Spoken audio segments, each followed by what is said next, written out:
Alright, hello everybody! I am Gamemaster 909, back with another collection video. Today, I am recording this in my closet, as you can see. This has like the best sound in the house, and probably the best lighting, honestly. But anyways, today I'll be showing my Nintendo Switch collection. As I am recording this, I believe it is May 31st of 2025, just a couple days before the Switch 2 is released.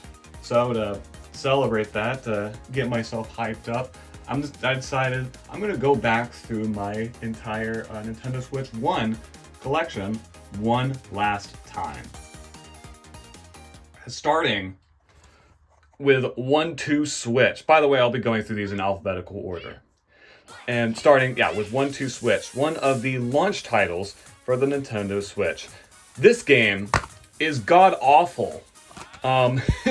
It is $50 for a game that its whole gimmick is the fact that rather than it's a multiplayer party game that, lock eyes, grab it, face off with anyone, anytime, anywhere. That's like the whole Nintendo Switch motto, I'm pretty sure.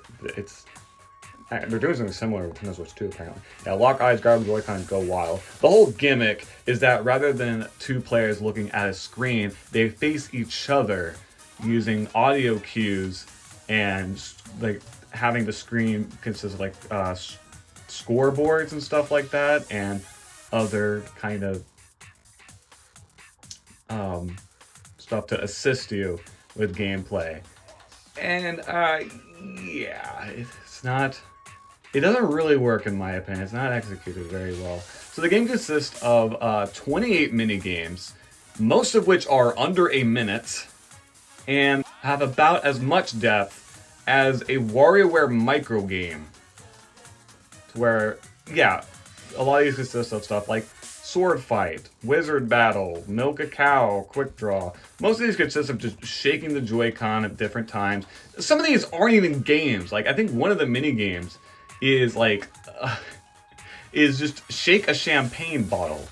And that's like one out of the 2 single player mini games. The 2 single player mini games, I believe, are by the way, that's the thing. Most of this game is multiplayer only. And so you could barely even experience this game unless you have friends. And that's $50 and friends that you need for this freaking game. And I remember a lot of I forgot. I was going to mention the other single-player minigame is one that uses the IR camera on the right Joy-Con for the system. It's like an eating contest kind of thing where you just open and close your mouth in front of the IR camera. That's a game, according to this.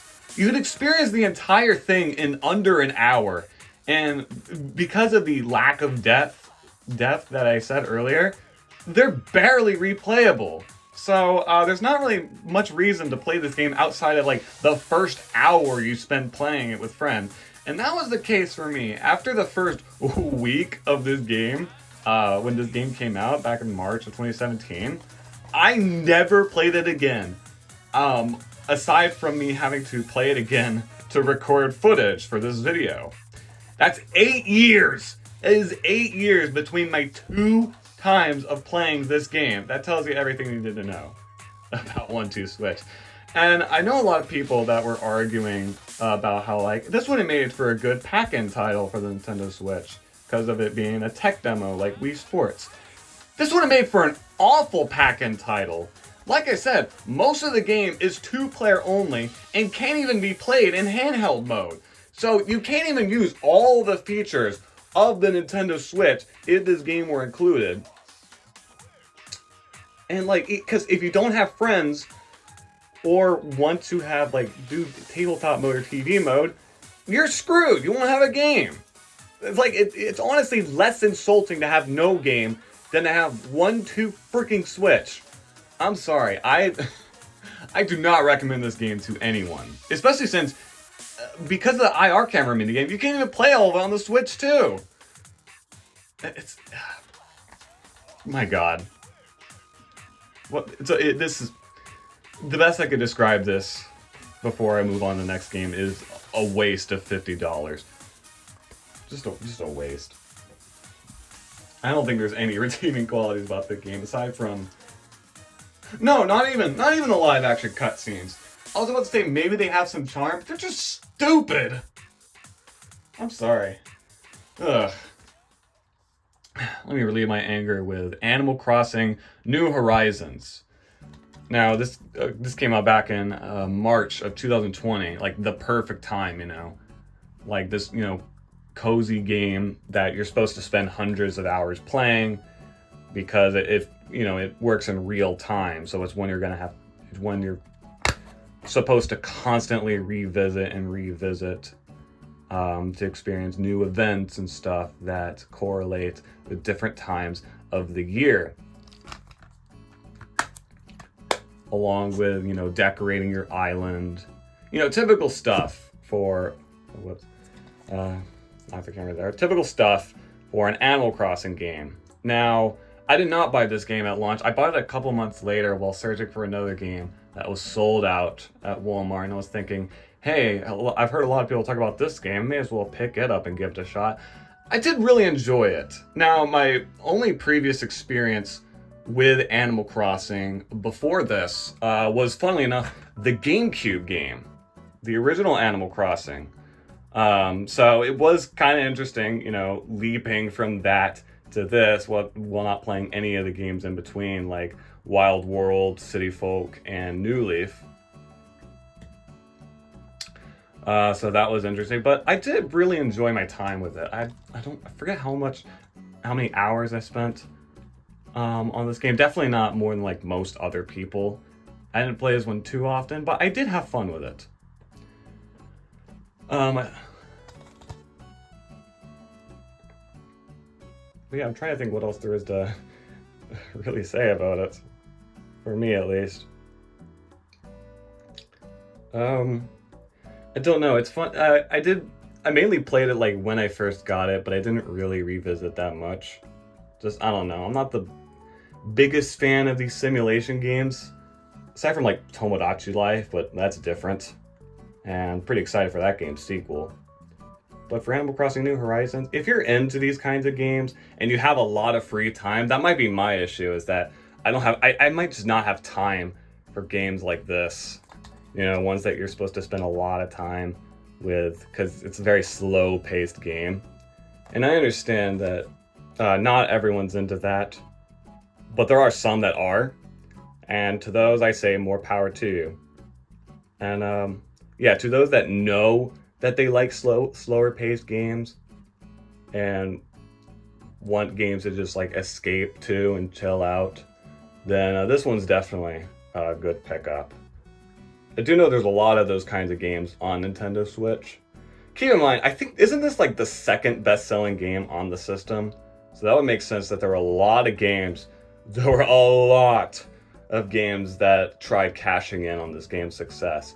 If you kept up with any of those Nintendo Direct digital conferences, there were a lot of like farming simulators that they would release that I was thinking the whole time, like, oh, there's just companies trying to cash in on this game's success, aren't they? But yeah, that's that game. Anyways, here's ARMS. I believe I got this for Christmas of 2017. I definitely did enjoy this game. And I think it's one of those games where the gameplay definitely carried it because there's not much else going for it. Aside from, well, okay, what I mean is like it carried like the replay value of it, because there are a lot of things I really like about this game and a lot of things that I thought like, it definitely needed some work on, such as its content. I really like the characters of this game. I think this game has really fun character designs, a really fun world that it's established, kind of like Splatoon. And I remember a lot of people at the time thinking that this could have been the next Splatoon, but it unfortunately wasn't. I think because there wasn't much content to it. There was a lot of modes, but not a lot of ways to experience those modes outside of multiplayer. And I remember that was the main thing I played this game for. Like, whenever I would have friends over at this time, or it was mainly like, mainly the first half of 2018. That was like pretty much when I was at my peak of playing this game. Usually when I would have like friends over, that was when I would put in ARMS. But I guess because there's so many other games that I have now, this one just didn't really catch on. Because there's the Grand Prix mode, which got pretty ripped. But that's like the only single player mode in this. So because of that, and the only other really way of playing by yourself is online play. Yeah, there's not much reason if you're on your own to really revisit this game, aside from occasionally playing with friends. Which, like I said, the gameplay is really fun, but it gets a bit repetitive. I think if there's more depth to the gameplay and just more content in general, I think this could have been something amazing. And why I honestly think an ARMS sequel would be great. If they released one on the Switch 2, like an ARMS 2 or something like that, then I think we could be in for something great. Because the things that are good about ARMS are really, really good. And I personally, I don't regret buying this game. If you have friends or just like the premise of ARMS, I would recommend getting it. I think you're bound to have at least some fun no matter what. Next up is Clubhouse Games 51 Worldwide Classics. Now, this is kind of all the games, none of the setup. This is a game that kind of has the opposite, it's kind of the opposite of ARMS. The fact that it's simple gameplay. Well, I guess ARMS was kind of simple too, but there's a lot of content to this game. 51 Worldwide Classics. And I think it actually does have a lot of replay value. Again, especially if you have friends. So I guess it is a lot like ARMS.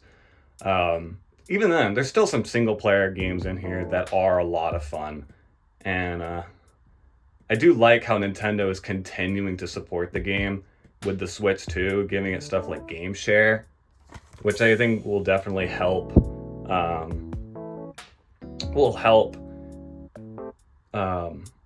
Help this game withstand the test of time, I guess you could say, with stuff like online servers and downloads and stuff. Because technically this game had the whole Game Share thing where you just need one copy and multiple Switches to have full multiplayer.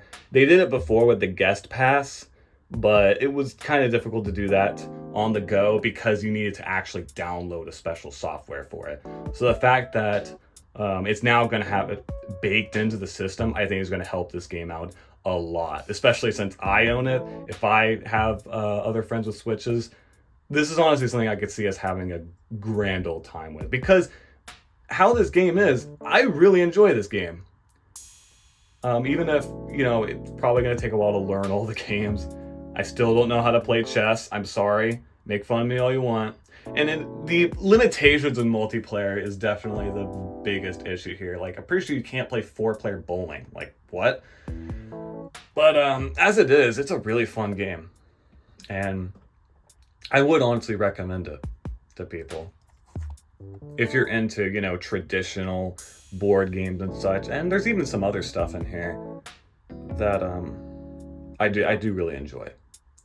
And I'm sure others would enjoy as well, especially since even if you like just one game, there's a lot of replay value to get out of that. Like, I remember playing a lot of Uno online here, and hey, I know there's Uno on its own, but like, I'm not gonna.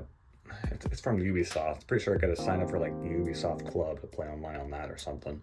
But you don't hear, and plus you get 50 other games. So if you like at least 1 or 2 games in here, you're pretty much gonna have a good time no matter what. And I'm surprised this didn't have as wide of an appeal as it could have and should have, in my opinion.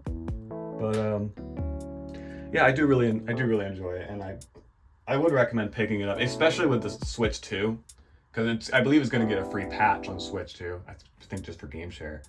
But yeah, I think even after all these years, because it came out back in 2020, and I'd say it's still a good opportunity to pick it up now, because you're bound to have some fun with it. Anyways, Family Feud for Nintendo Switch. I remember I got this for Christmas 2020. And, this is based on the popular game show, if you don't know. I remember opening this up on Christmas Day and just laughing my butt off. Because, it's Family Feud for the Switch. I guess I didn't expect to get a game like this. Even though, I knew about the game beforehand. I knew about this when it came out, but I wasn't sure if I was actually gonna, buy it. If it was worth it. But it's a fine version of Family Feud, which Family Feud in video game form, there's not that many, great versions of it. Honestly, I think the older versions were, the better ones. I think the Super Nintendo, Sega Genesis ones are really fun. And there's also ones on, I think, the Wii and, the PlayStation 1. The Wii ones were fine, I guess. And the Super Nintendo and Genesis ones were just classic. If we were to get any versions, I'd probably either pick up that or this, because it's the easiest to find nowadays. But I like Family Feud, so I had fun with it. Even if it does require an account to play online, use freaking Ubisoft. But even playing locally, because it does support 10-player local multiplayer, which is really fun. I wonder if I could do that one day. That'll make for a fun video. But only problem with that is that character customizer only lets you customize up to 10 characters. So if you have multiple sessions with 10 players, you have to delete some of the characters, which is a bit annoying. But other than that, it's a fine version of Family Feud. It does the job. So if you like Family Feud, then I'd say picking it up won't do any harm. Next up is Hyrule Warriors Age of Calamity. Now, I got this Christmas 2020. I think that was around when it came out. I was never really a Hyrule Warriors player, believe it or not. I've been thinking about getting Hyrule Warriors Definitive Edition because from what I played of this, which I had to start over the game when I was recording footage for it, because apparently my first time playing, I forgot to save. And I only really played the first days. I surprisingly didn't play much of this game. I guess because this was around, this is a pretty hardware intensive Switch game. It doesn't run that well on the Switch. It had a pretty low frame rate. And this was around when my Switch was having fan problems. And it would get super loud because it was dying at the time. I guess because apparently from what I read, the problem with it is that there is an actual actual flaw with the Switch's TV dock to where it blocks one of the ventilations on the system, so it'll most likely kill the fan and overheat the system if you constantly have it in TV dock, like I did. So yeah, I'm not sure what to think of that. If either it's a Nintendo fault or it's probably a Nintendo fault. It's probably a Nintendo fault thing. But anyways, back to the game, Hyrule Warriors Age of Calamity. I remember being pretty excited because I loved Breath of the Wild and I did like its story. So having this as there's a backstory for the game, what an awesome idea. Even though it is a little weird that they incorporate time travel to it, which I thought was kind of dumb, and making it an alternate timeline thing. They really shouldn't have done that. And apparently the sequel to this game, Hyrule Warriors Age of Imprisonment, I think it's called, which is based after Tears of the Kingdom, is not going to be a time travel alternate timeline thing. It's going to be the actual story. That was one of the things that was advertised in its trailer, so that's good. At least they knew that people complained about that. But outside of that, I do like what I've played so far, having it be more character driven than Breath of the Wild and just all that stuff, because Breath of the Wild, Legend of Zelda Breath of the Wild does have interesting characters, so I am looking forward to playing more of it. I don't know how many people I can really recommend this to. If you're a super fan of The Legend of Zelda Breath of the Wild, then definitely pick it up. People outside of it, that, I don't really know, because it took me a while to get adjusted to controls, and even then, I'm still not adjusted to them, so take that as you will. But I think I would really only mainly recommend this to pre-existing fans of either The Legend of Zelda or Dynasty Warriors. I can't really recommend this to casual players because, like I said, the controls are a bit complex and it requires prior knowledge to really enjoy the game. So yeah, I would recommend playing Breath of the Wild or even Hyrule Warriors Definitive Edition first. If you like either of those games, then I would say it's worth picking up. Anyways, Lego City Undercover. Now, this is an interesting one because all you Nintendo fans out there might know that this was originally a Wii U game. It was actually exclusive to the game until 2017. This was released in April 2017, like a month after the Switch launched, as a multi-platform game for PS4, Xbox One, and Nintendo Switch. And they pretty much, reformatted the game to where it doesn't require all the gamepad's bells and whistles, like its touch screen, its gyro controls, and stuff like that. So this is probably the best version of the games because you don't have to deal with that crap. And, it has extra content, including some new characters and vehicles and stuff. So, the only thing it's really missing from the Wii U version is one of the extras, the Mario hats extra. But other than that, I would say this is the superior version of the game. If you don't have Lego City Undercover, then I personally wouldn't bother with the Wii U version nowadays unless you're curious. And what's really weird, I had the Wii U version before I picked it up. By the way, despite it being a Wii U game that retailed for $50 in 2013, when it was re-released for Xbox One, PS4, and Nintendo Switch, it retailed for $60. What? I just thought that was ridiculous. I bought it anyway. That's the funny thing. I had this game for Wii U. I bought it for $20 because it was the player's choice version. And when I saw this came out, I freaking bought it anyway. Nowadays, it costs like $15 to $20 when it's on sale. And yet, I still bought the Switch version for the full $60. What the hell was I thinking? Whatever. That's a me thing. For everyone else out there, it's a really fun game. This is a fun Lego game and a fun sandbox open world game that it's not going to be like to the levels of stuff like Grand Theft Auto or even stuff like Saints Row. But for like a story-driven open world game with a more comical tone, I think it's a really good one, especially one that's, family friendly. If you like any of those things, then this is a good one to pick up. I did really enjoy the game.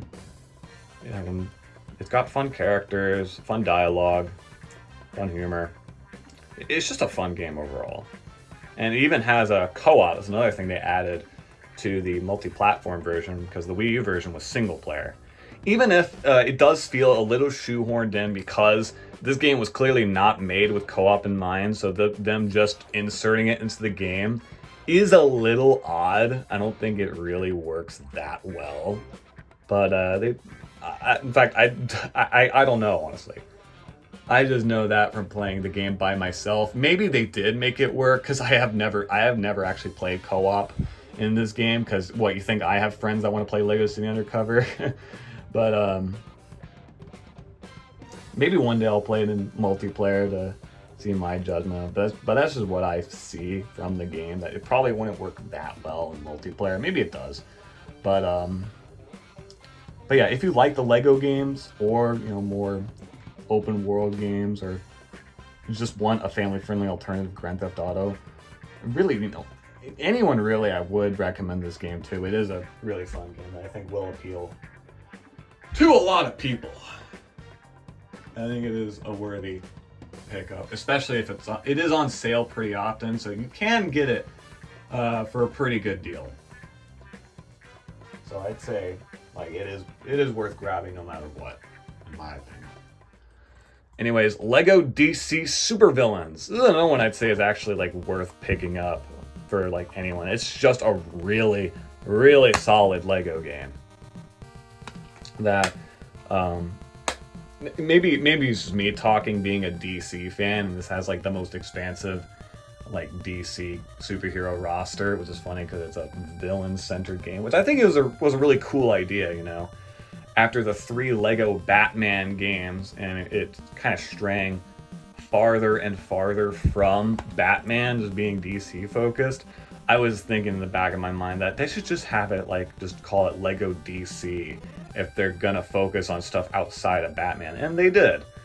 They did with this one. And I think putting a twist on it and having it focus on the villains was a great idea. I think this game has a really cool story, and the fact that they actually incorporate your custom character into the story, that was a really cool idea. Having this super in-depth character creator, that was a lot of fun to play around with because there's a lot you can do with it. And it's just a lot of fun ideas for a Lego game and kind of refining what made them work. This borrows a lot from Lego Marvel Superheroes 2, especially with stuff like the UI and the controls and stuff like that, and even just how the game looks. It looks pretty good, you know, for a 2018 Lego game. Like, it looks about as you expect, which is still really good. And this is, I'd say it's a must-own for DC fans, and Lego fans, I think, are going to get a kick out of it, because there's a lot to it. This game has a lot of content, and I'd argue it's honestly one of the best Lego games out there in terms of overall content and even like fun factor. There's a lot to it. Let's see, what else? And there are some like weird oddities about it though, like not like bad things, but just stuff I didn't expect. This game has some licensed songs in it, which isn't very typical for Lego games. I think there's stuff like Joker and the Thief by Wolfmother, One Way or Another by Blondie, and friggin' I Fought the Law by The Clash you can hear in the game, which just threw me completely off guard while playing. I was like, damn, a Lego game like this with a semi-licensed soundtrack? That's just kind of cool.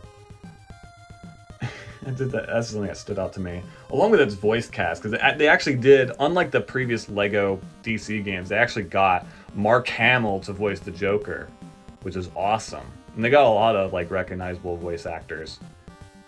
I guess to make up for Lego Marvel Superheroes 2, which I'll discuss later, not really having any. That was like the previous Lego superhero game before this, so that's why I mention it so much. And I may as well start discussing it. Oh, on the I think I already mentioned the recommendation on Lego DC Supervillains. I think it's worth giving a shot to really anyone, but for Lego fans and DC fans, it is a must grab. I do think it's that good. Anyways, here's Lego Marvel Superheroes 2. Wasn't really a fan of this one. This came out in 2017, and I got it like a couple months after it came out in late 2017. Or I got it in early 2018, but it came out in late 2017. This was a weird one because it just, like, I think this game could have been really good, but it just came out at a weird time. It's still a fine Lego game, you know? Like, in terms of it expanding upon its previous two Lego Marvel games, even if there is technically more to it, I'd rather play the other Lego Marvel games just for one reason or another. What I mean by this coming out at a weird time is, first of all, the voice cast. They got a brand new voice cast compared to Lego Marvel Superheroes 1 because at the time this was being developed in 2016 and 2017, there was a video game voice actor strike going on. And most of the voice casts for the original Lego Marvel game were, you know, in SAG-AFTRA and stuff like that, which meant they couldn't get them to reprise their roles in this game. So they had to get a brand new voice cast of non-unionized voice actors. So it was kind of an inferior voice cast and not a very memorable one in my eyes. They got a lot of like no names and stuff like that, which is interesting. And it makes this game kind of not hold up for that reason, because you could kind of tell exactly when it was made because of that. Along with the fact that it has like less IPs or like less parts of Marvel than even Lego Marvel 1. So yeah, there's stuff like there's no X-Men, no Fantastic Four, no Deadpool, all that stuff that was in Lego Marvel 1, because that was all owned by like 20th Century Fox and stuff like that. And it's weird because, you know, it was owned, because Marvel was owned by Disney at this time, along with when the first Lego Marvel game came out. And what's really funny is that now that Disney owns 20th Century Fox, we know the reason why this was the case. It wasn't that they couldn't have those characters in this game. this was also the case, I think, for Marvel vs. Capcom Infinite, that they could have easily included those characters in the game, but Disney chose not to give them out to like video game developers in order to devalue like X-Men and Fantastic Four, to like devalue those IPs from Fox, just so it would be easier to buy them out, which is just pretty scummy if you ask me. Like, God, come on, Disney. You're really gonna let these games down at this time just so it could be easier for you to acquire some of them for yourself?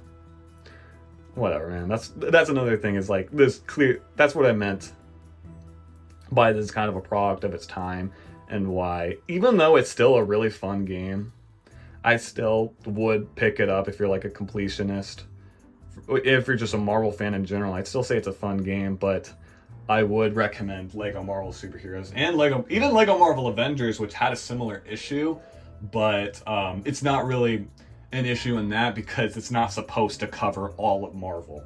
It's based on the MCU and the Marvel Cinematic Universe, and has some extra characters along the way. And even then, I just think it had a really cool roster that kind of expands upon Lego Marvel Superheroes 1. It's not supposed to be like one that stands on its own.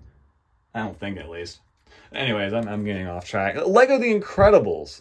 I got this was a game I did buy day one back in the day because it came out alongside the movie Incredibles 2.